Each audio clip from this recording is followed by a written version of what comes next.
Welcome to the Business Renovator. I'm Coach Phil, your host and curator of some really great information from a wonderful source of information, which is information that is absolutely everywhere. Implementing it is one of the biggest challenges. What I want to do, though, is jump right into my buddy's book, Customer Delight, and we're going to use and hear a Tony Robbins quote today. It says, there's no such thing as failure. There's only results. Tony Robbins. Brian says, this is an interesting take on failure, and it implies that there's also no such thing as success. There are only results. That's an important distinction to make when it comes to creating customer delight. Customers don't really care what and why, when and where. They care about results that matter, that might include a great product or service and a delightful experience. The best way to create delightful results is to plan for delightful results. You know what they say, fail to plan is like planning to fail, and fail to delight. What results are you planning? So I chose that today because we're talking about change, challenge, and commitment. 31 days ago, I started a challenge. And I had an email show up in my inbox. That's where it usually shows up. It probably does for you too.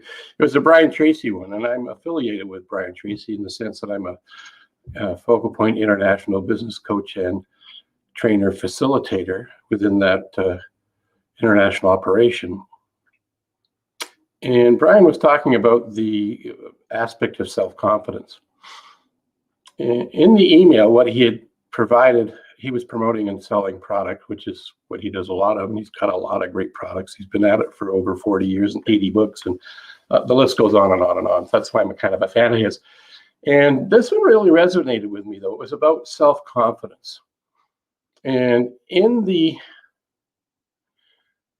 audio, he talked about three major areas. One was an example, an anecdotal story about a fellow who had on the verge of bankruptcy and thinking that was his only option and that's what he was going to do.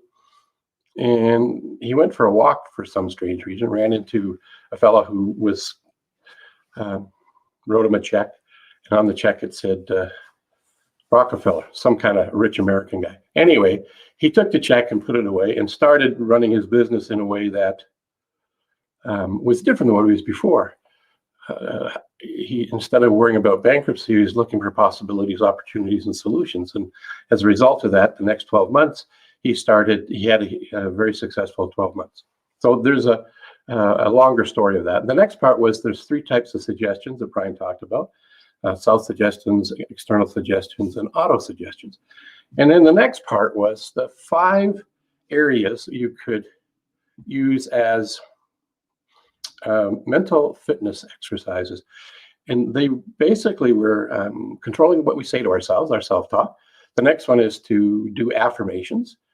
I like myself, I love my job, I love my life, or sort of kind of what he was talking about. But in addition to that, he said, use the 3 Ps.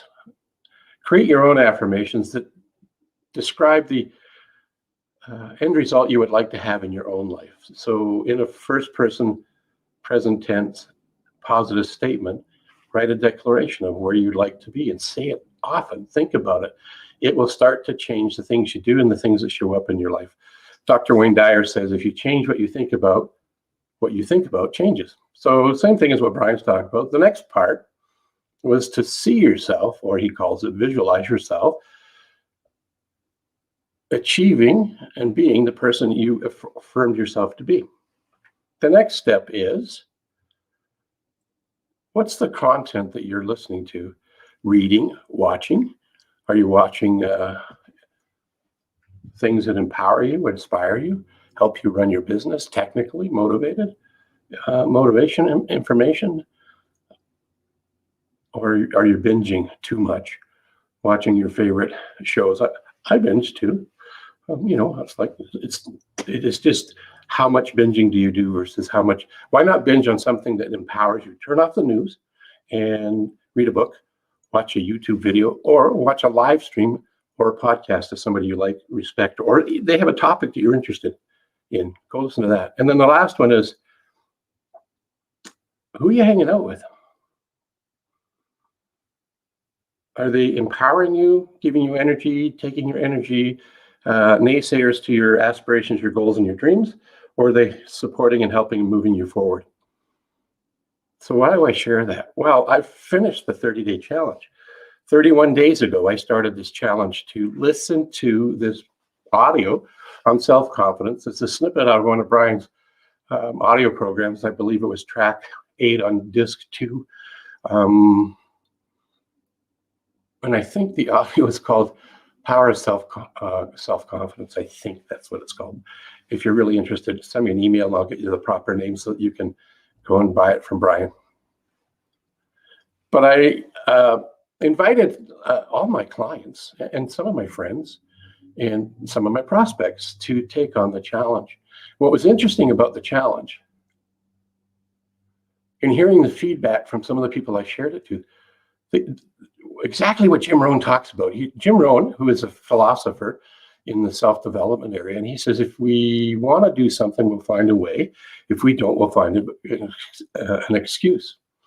I was sad to say, but it was interesting to hear some highly effective, high-achieving people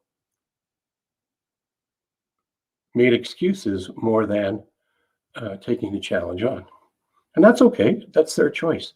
I'm not here to judge them. But what I got out of that was, we say we want to have change happen, yet we're not willing to do the things to make the change happen. So for me, the 30-day challenge was a personal challenge that I took on for me. Nobody told me, nobody asked me, nobody suggested it. I just wanted to do it. You see, there's this issue I have, or at least up until now I had, because now I'm even better at it. And the issue I'm working on is keeping my word to myself. Now, keeping my word to other people is easy. When I make a commitment to somebody, I'm going to do it.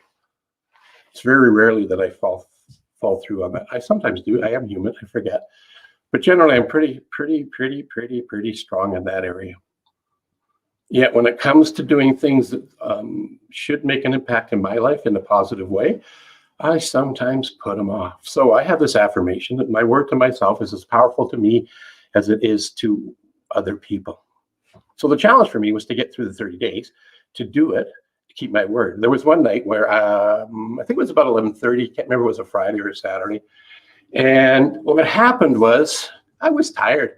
I've been working on a big project and head down, ass up for a number of days and a couple of weeks, actually. And I was laying in bed going, oh, it's really good to be in the bed and be horizontal. Then I remembered I hadn't listened to the audio yet. And so I had this debate between my supporting voice and my non-supporting voice. And they were both debating with diligent and great ideas of why I should or shouldn't do it. One was saying, it's okay. You know, it's only one time. You can miss it. No big deal. You can catch up, do 2 tomorrow. The other voice says, well, your word to yourself is what you wanted to work on, right? And if you stop and don't do it now, if you want to keep your word to yourself, you'll have to do another 30 days starting tomorrow. Do you want to start tomorrow or do you want to follow through? Well, guess what I did? I stayed up a little longer, turned it on, and listened to it. It's only 28 minutes, so I got it done before the next day. So big deal. What's the big deal about that? Well, the big deal about that is keeping my word to myself. And that was really the reason why I had done it. And because I've listened to it, absorbed it, made notes around it over the last 30 days, I have now had 3 or 4 opportunities to use, share, and recognize that my efficacy level has increased. So, do you keep your word to yourself when you make a challenge? Do you change? Do you challenge yourself? And are you committed? That's the title of today's Business Renovator: Change, Challenge, and Commitment. So I challenge you to find something that's important to you, set a 30-day time frame, and see what happens. If you have thoughts and ideas, share them with me. I see I have a few people popped in to make some comments. Let's see who's here with me today. Hey, there's Randy. He's up and around. That's awesome to see him. Hi, Randy. Hope you're feeling better. I understand that you were a little under the weather. You had been impacted by that awful thing, COVID. But I'm hoping you're on the mend. Seeing you here, I'm thinking that must be the case. Larry Schneider. It's not. I see your stuff in my Facebook often, and I appreciate you, man. Appreciate you lots. Hey, look at this, Ray Campbell. I've seen you twice this week. It's awesome. I think it was twice this week, isn't it? Maybe it was 3 times. Yeah, these are all great places. Look at all these people that we all know. These are wonderful places. I'm going to leave this up covering my face for a little bit, because you could get something from any one of these or a combination of them to help you come up with your own challenge, something you want to change in you. And these people, this group of friends of mine, as Ray's got here, is a great toolbox for mind food. I love that. I'm gonna leverage that last sentence there, Ray. Appreciate that, buddy. So I'm not on at my normal time. Actually, I'm a little bit later, a little bit earlier, whatever that looks like. I'm actually in the Focal Point International Conference this started yesterday. It goes on for another 2 days. And we kick off here in about 25 minutes. So I wanted to pop in and keep my word to myself, because the other thing that I'm doing is I want to do a live stream 3 times a week, Monday, Wednesdays, and Fridays. And Wednesdays and Fridays, I'd like to have a guest on. And if you'd like to be a guest, or if you know somebody that should be a guest, hey, do an introduction. I'd appreciate it. They'd appreciate it. And you know what? Somebody out there listening would appreciate it, because they don't know that there's other people that can help them, or have walked the path that they're on and found a way to make it a little bit easier. So if that rings true for you, share it out. If you're watching this on a replay, please go #replay, just so we know. And I want to wish everybody today, tomorrow, and the rest of your life a wonderful you. And the you is you in wonderful. So I spell it WUNDERFUL. Wonderful. Have a wonderful day. See you guys all later.